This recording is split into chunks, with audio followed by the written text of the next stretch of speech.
დილა მშვიდობის. მოგესალმებით, რა თქმა უნდა, გრძელდება დილის პალიტრა. ჩვენ როგორც დილით დავამთავრეთ, ბევრი ძალიან მნიშვნელოვანი საკითხი გქონდა თქვენთან ერთად განსახილველი, მათ შორის არის ავტოსაგზაო შემთხვევები ჩვენს ქვეყანაში, რომელიც მატულობს რაღაცნაირად და არის ადამიანების პასუხისმგებლობებზეც დამოკიდებული, რადგან თითოეულ ჩვენგანზე არის სხვა ადამიანის სიცოცხლე დამოკიდებული. ჩვენ უნდა შევქმნათ მაქსიმალურად უსაფრთხო გარემო მათთვის, ამიტომაც რაღაცნაირად ყველა თუ კარგად გავიაზრებთ და მივხვდებით, რომ გზავრობის დროს თითოეული არასწორი მანევრი შეიძლება გახდეს, მხოლოდ არ თქვენი ძალიან კარგად ფლობდეთ მანქანას, მაგრამ სხვისთვის აღმოჩნდეს დამაბნეველი და მოკლედ ძალიან ბევრი რამ არის გასათვალისწინებელი, რასაც შემდეგ მერე ფატალური შედეგები მოყვება ხოლმე, ამიტომაც რაღაც მინდა ეს გადაცემა აღმოჩნდეს იმის დამაფიქრებელი, თუ რამდენად მნიშვნელოვანი არის თითოეული ადამიანის სიცოცხლე და არ ღირს არც ერთი აჩქარებული, ასე რომ ვთქვათ, მანევრი, ან სადმე სწრაფად მისვლა იმად, რომ ადამიანების სიცოცხლე შეუქმნათ საფრთხე.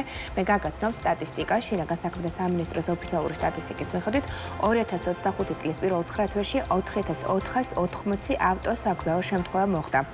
ავტოავარიებში იანვრიდან სექტემბრამდე 345 ადამიანი დაიღუპა და 6041 დაშავდა. დაყოფილთაგან 112 ქვეითად მოსიარულე იყო და 35 ბავშვი. ოფიციალური სტატისტიკის თანახმად ავტოსაგზაო შემთხვევების 25%, ანუ 1990 შემთხვევა თბილისში მოხდა. დედაქალაქში ავარიების მსხვერპლთა რიცხვი 73-ია, მოკლედ საკმაოდ რთული ციფრებს ვკითხულობ ახლა და არ მინდა ყველაფერი, ასე რომ ვთქვათ, ჩემგან მოისმინოთ, უფრო ზუსტად და უფრო უსწავლოდ ჩვენ სტუმართან ერთად ვისაუბრებთ ამ თემაზე. ეკა ლალიაშვილი ალიანსის საგზაო უსაფრთხოების გამგეობის თავმჯდომარე იმყოფება ჩვენთან ერთად. მოგესალმებით, მადლობა რომ მოხვედით და გვითმობთ დროს. არის საკმაოდ მნიშვნელოვანი საკითხი, რომელიც დაკავშირებულია ადამიანების სიცოცხლესთან. პირველ რიგში სტატისტიკასთან ერთად თქვენ მინდა ესე რომ ვთქვათ, გამოკვეთილ საფრთხეზე ისაუბროთ, რა არის ესე რომ ვთქვათ, შეგვიძლია რომ შევაფასოთ ამის სტატისტიკას. ვერც ყველაზე მეტად რა იწვევს მსგავს შემთხვევებს. დილა მშვიდობისა, დიდი მადლობა მოწვევისთვის და მადლობა რომ გამოეხმაურეთ ამ სტატისტიკას. მართლაც პირველ 9 თვეში მიმდინარე წლის დაიღუპა 345 ადამიანი და საგანგაშო ის არის, რომ როდესაც ვადარებთ ჩვენ წინა წლის მონაცემებს, 14%-ით არის გაზრდილი ფატალური შემთხვევები. ასევე 11%-ით არის გაზრდილი და ცოტა კიდე მეტით დაზიანებები. და თავად საგზაო შემთხვევები არის 9%-ით გაზრდილი, ანუ ყველა მაჩვენებელი არის საკმაოდ მაღალი. ეს არის შემაშფოთებელი უკვე, იმიტომ რომ ჩვენ ვიცით, რომ საგზაო შემთხვევები არის თავიდან აცილებადი. ეს არ არის ჩვენი ბედისწერა. შესაბამისად, თუ იქნება გატარებული პრევენციული ღონისძიებები, როგორც ხელისუფლების მხრიდან, ასევე იქნება თავად გზის მონაწილეებისგან კანონმორჩილი ქცევა, ამის თავიდან აცილება არის შესაძლებელი. ანუ ჩვენ რო წარმოვიდგინოთ, რომ 345 ადამიანის დაღუპვა შეიძლება ავირიდოთ თავიდან, როგორ არ უნდა ვიმოქმედოთ. ამიტომ სტატისტიკას თუ გადავხედავთ და შევხედავთ გამომწვევ მიზეზებს, არის სიჩქარის, რა თქმა უნდა, გადაჭარბებული სიჩქარე, არის არასწორი მანევრირება საპირისპირო ზოლში, სიარული, მოხვევის წესების დარღვევა, თუმცა ყველა ამ დარღვევასთან ერთად, რომელიც ლიდერობს დღეს ჩვენს გზებზე, არის სიჩქარის გადაჭარბების კომბინირებული, იმიტომ რომ ნებისმიერი მანევრი შეიძლება არასწორი მანევრი გააკეთოს ხოლმე, მაგრამ თუ იქ სიჩქარე დაბალია, შეიძლება ავტომობილის გაჩერება. იგივე ქვეითებთან მიმართებაში შეჯახების დროს მაგალითად რატო საუბრობთ ჩვენ სიჩქარის ლიმიტების გადახედვაზე ქალაქის გზებზე? იმიტომ რომ შეჯახება სხვა შედეგი აქვს, როდესაც მაღალია სიჩქარე და როდესაც არის შედარებით დაბალი. ეს არის დადგენილი აბსოლუტურად საერთაშორისო გამოცდილებით არის წლების განმავლობაში დადგენილი და ერთადერთი რაც ჩვენ დაგვრჩენია არის მოქმედება. ამიტომ ხელისუფლება უნდა ალბათ ის პოლიტიკა, რომელიც დღეს მიმდინარეობს, არ არის საკმარისი. აი, სწორედ ამასთან დაკავშირებით იქნება ჩემი შეკითხვა. თქვენ ახსენეთ, რომ საჭიროა მოქმედება და კონკრეტული თეზისები ჩამოთვალეთ. თავარი რაც არის, ის არის, რომ სიჩქარეა პრობლემა და გარკვეულწილად გამკაცრება საჭირო ალბათ ამას გულისხმობთ. ანუ ხელისუფლებამ რა უნდა გააკეთოს ამ მიმართულებით, თუ ვინ საკანონმდებლო დონეზე, თუ ვინ და ახსრულების დონეზე, რა არის საუცლებელი მექანიზმი, რომელიც უნდა შეიმუშაოს მთავრობამ. მთლიანობაში საგზაო საფრთხეობა არ არის მხოლოდ ერთი მხარის პასუხისმგებლობა თუ ვალდებულება, ეს არის ზიარი პასუხისმგებლობა, ეს არის დამკვიდრებული, რომ აქ არის როგორც სამოქალაქო სექტორი, ხელისუფლება პირველ რიგში დასაკვირველია და მოქალაქეები. ანუ ეს არის რაღაცნაირად ზიარი, ყველამ უნდა გავიაზროთ, რომ თითის გაშვერა მხოლოდ ხელისუფლებისკენ არ შეიძლება, მაგრამ რა თქმა უნდა, ის კანონები, მათი აღსრულება, ინფრასტრუქტურა, გამართული ტრანსპორტი არის ხელეწიფება, რომ რა თქმა უნდა განახორციელოს ხელისუფლება, მაგრამ უკვე კანონმორჩილება, ამიტომ ჩვენ ვიცით კანონების თავიდან არიდებაც შეიძლება იყოს შესაძლებელი რაღაც ხრიკების მეშვეობით, რაღაც манипуляციების მეშვეობით, მაგრამ ეს რო გააზრებული აქვს უკვე საზოგადოებასთან ნებისმიერ მძღოლს და ხვდება რომ ეს მისი უსაფრთხოებისთვის კეთდება, ბუნებრივია იღებს ამ ახალ კანონებს. რაც შეეხება თქვენს შეკითხვას სიჩქარეს, ჩვენ დღეს გვაქვს ტოლერანტული ზღვარი 15 კმ/სთ. რას ნიშნავს თუ 60 კმ/სთ სიჩქარე არის დადგენილი როგორც საშუალო სიჩქარე, ჩვენ 15 პლუსი შეგვიძლია დავამატოთ ხო და არ ვჯარიმდებით. ამიტომ ეს ზღვარი საკმაოდ მაღალია ქალაქის გზებზე მაგალითად თუ თქვა დასახლებულ პუნქტში იქნება ეს თუ ნებისმიერ უბანში სადაც 60 კმ-ით უნდა ვიაროთ, თუმცა ესეც გადასახედია, იმიტომ რომ საერთაშორისო პრაქტიკა ამბობს რომ 50 უნდა იყოს ქალაქში. და ჩვენ კიდევ ვაძლევთ საშუალებას მძღოლს 15 დაამატოს, უკვე გამოდის რომ საკმაოდ მაღალია და შეჯახების დროს ეს არის გამანადგურებელი სიჩქარე. ამიტომ ამის გადახედვა და დაწევა ან გაუქმება არის მნიშვნელოვანი, ასევე სიჩქარის ადმინისტრირება არის მნიშვნელოვანი. არა მხოლოდ საპატრულო პოლიციის მიერ და ქულების ჩამოკლება, არამედ კამერების მიერ, იმიტომ რომ ჩვენ წლებია 2016-ში შევიდა ეს კანონი ძალაში ქულათა სისტემა და 2017-დან დაიწყო ამის აღსრულება. და ვხედავთ რომ კი აკლდება რასაკვირველია ქულები აკლდებათ და უნულდებათ აგრესიულ მძღოლებს, მაგრამ არ არის საკმარისი აღსრულება, იმიტომ რომ სიჩქარე მაინც კვლავ გვევლინება ჩვენ ფატალობის გამომწვევ მთავარ მიზეზად და დარღვევების ერთ-ერთ მთავარ მიზეზად. და როდესაც ვხედავთ ესეთი მიმდინარეობა და დინამიკა გვაქვს, ხელისუფლების როლი არის მყისიერი რეაგირება მოახდინოს ამაზე. სამწუხაროდ აკრძალვები, იმიტომ კაცრდება ხოლმე ხშირ შემთხვევაში, რომ არიან მძღოლები, რომლებსაც არ უყვართ დამორჩილება იმ ძალიან მნიშვნელოვან, ესე რომ ვთქვათ, კანონებთან, რომელიც გულისხმობს იმას, რომ არ გადააჭარბონ თუნდაც სიჩქარე, ეს რაღაცნაირად არ დასრულდა თითქოს, რომ ადამიანებმა რა მოხდება, თქო, ზოგჯერ ვფიქრობ, რომ გავიღვიძოთ ერთ დღეს და ყველამ კარგად გაიაზროს, რომ ამდენი ფატალური შემთხვევა შემდეგ აღარ მოყვას ამ ყველაფერს.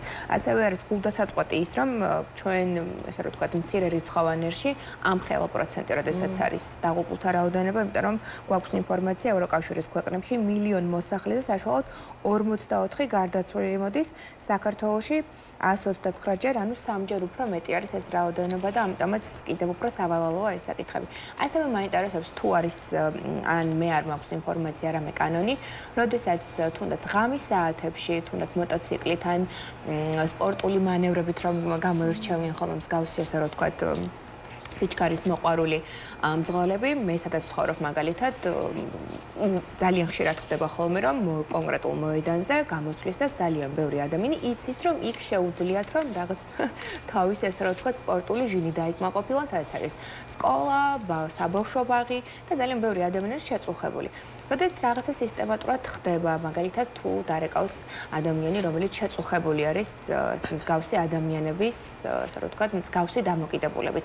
აი თუ მიდის ან თუ არის რაიმე კანონი, როდესაც ჩვენ შეგვიძლია რომ რაღაც ვიღონოთ, რომ მსგავს ფაქტებს აღარ კონდეს ადგილი. იმიტომ რომ ესეც არის გამომწვევი, რომ არ ვიცით, როდის მოხდება ბავშვენ ადამიანი, მეც მათ შორის ხშირად აღმოჩნდი ძალიან რთულ სიტუაციაში. დიახ, ეს არის სერიოზული დარღვევა და ამას არაერთი ადამიანი შეეწირა, ზუსტად თავის საცხოვრებელ მიდამოებში, როდესაც თუნდაც საღამო საათებში სეირნობდნენ აბსოლუტურად მაცხოვრებლები და ეს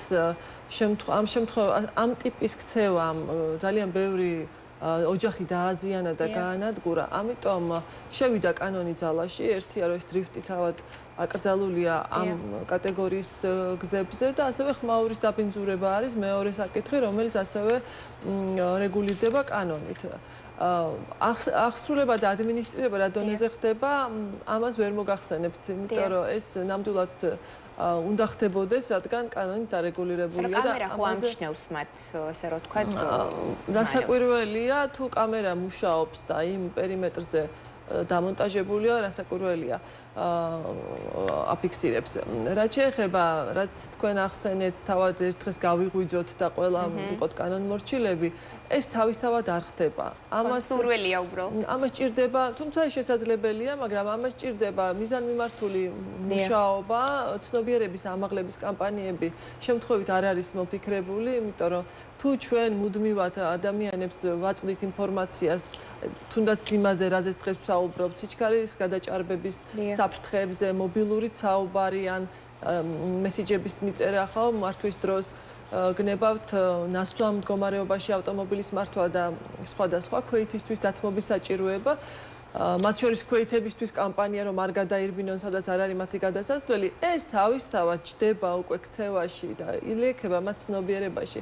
ამიტომ ეს არის ესეც დამტკიცებულია, რომ შეიძლება ჩვენ მაგრამ მარტო ცნობიერების ამაღლება არა, პარალელურად უნდა მიმდინარეობდეს აღსრულება, კანონების დახვეწა.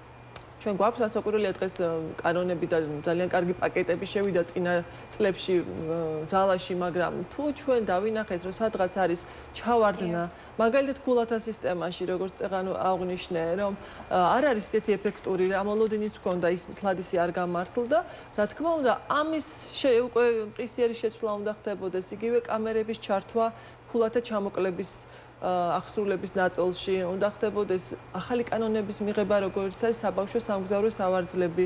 თქვენ სტატისტიკაში ახსენეთ, რომ 35 ბავშვი არის დაღუპული ამ წელს. და მათ შორის მამაკაცების რაოდენობა არის საკმაოდ ასე და ამის თავიდან აცილება შესაძლებელია, თუ ჩვენ ამ პრევენციულ ზომებს გავატარებთ და საბავშვო სამგზავრო სავარძლები, რაზეც წლებია ვსაუბრობთ და ძალიან მარტივია ამის კანონა და ესე რომ ვთქვათ მიღება და შემდეგ აღსრულება, ხო? იმიტომ რომ არც ადრე იყო პრობლემა, იმიტომ რომ არ იშოვებოდა, იყო მაღალბიუჯეტიანი და ხალხს ცნობიერებაც არ ჰქონდა.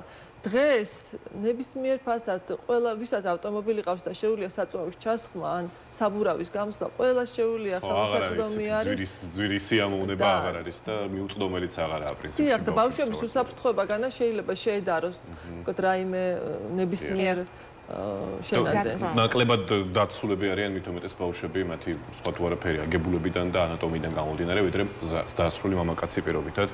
უფრო შეიძლება ითქვას, რომ მისი ორგანიზმი შეიძლება უფრო მეტად იტანდეს ფიზიკურ დატვირთვას და ზეგავლენას, ვიდრე ბავშვისას და შესაბამისად ბავშვებზე ზრუნვის ერთ-ერთი მთავარი გამოხატულება, როდესაც მას გადავადგებთ ავტომობილის საშუალებით, არის ის, რომ არც ისე ბიუჯეტური, არც ისე ძვირიანი პირიქით ნაკლებად მეტად ბიუჯეტური ვარიანტები არსებობს სავარძლების და ხო, აი საბურავს თუ უცვლი მანქანას და საწვავს თუ ასხამ, ამის ფულიც უნდა როგორღაც გამონახო და ბავშვზე უნდა იზრუნო.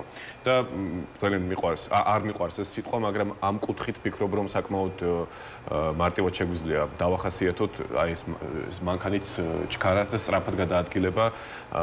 არ მიყვარს ეს სიტყვა მეორე, მაგრამ აი ჩემი აზრით არის გოიმობა, როდესაც მანქანით აი ესე გიჟებივით აკრიან გარეთ ქუჩაში ადამიანები და საკუთარი თავი კაი გასაგებია, მაგრამ სხვას რომ საფრთხეს უქმნიან, ჩემი აზრით უკვე უნდა გავიაროთ ის ეტაპი ჩვენი განვითარებისა, როგორც ერმა, როგორც სახელმწიფომ, რომ უნდა შევთანხმდეთ იმაზე, რომ ეს არის გოიმობა, მეგობრებო, სხვა არაფერი არაა ეს.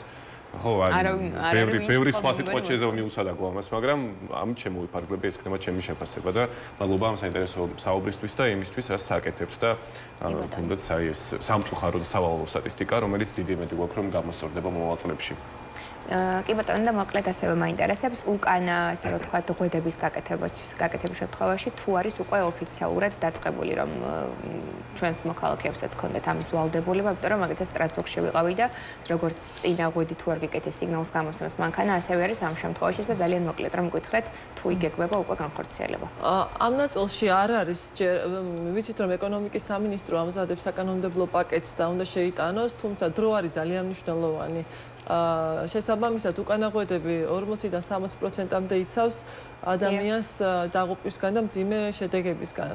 ამიტომ როცა წინ ჩვენ ღვედები გავაკეთეთ ქალაქის გზებზე, მაშინაც იყო დიდი ხნის წინ, მაგრამ მაშინაც იყო მოსაზრებები, რომ არ გვჭირდება ქალაქში, იმიტომ რომ დაბალი სიჩქარით დავდივართ, მაგრამ 15%-ით შეამცირა მეორე წელსვე ფატალური შედეგები წინა სავარძლებზე ღვედმა.